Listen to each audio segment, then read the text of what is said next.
When you first start out, you just kind of by sheer force of will get things done. But eventually you get to a point where process, scalability, repeatability become as important as just putting it on your shoulders and getting it done. As you begin to turn into what I would consider a larger company, I think it's super important to continue to foster an entrepreneurial spirit.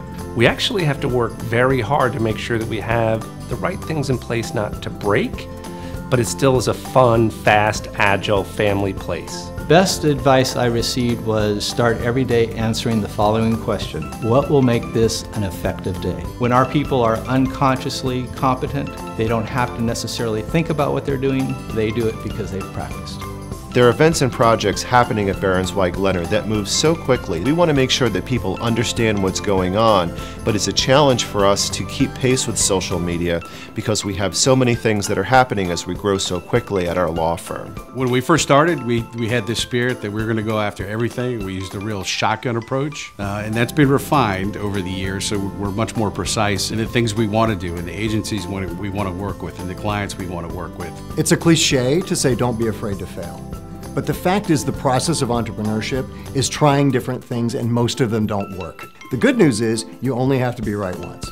Basically solve any problem with the right people. If you really hope to grow, you have to be able to pass decision making to other people that report to you. Trust their instincts. Pam and a partner started a new nonprofit a year and a half ago. We fly flags over the U.S. Capitol through Senator Lindsey Graham's office, and we donate them to our veterans and to our military servicemen and women. Corporate America transfers people throughout the United States and worldwide every day. And we found that there was a void, and we thought that we could increase the service level and fill a need.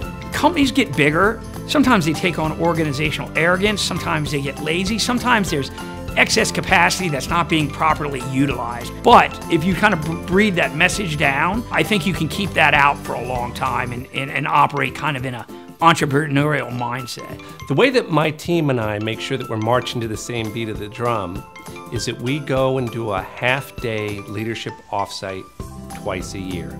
And we come up with very specific SMART goals. We then share that with the entire company. Ultimately, when people are held accountable, they tend to find a way to get the job done. Generally, we try to stay away from people who require blow-by-blow instructions on how to do their daily tasks. Decision makers, whether you're a school teacher or a parent or the president of a company, you spend your time trying to make decisions in an environment of limited information.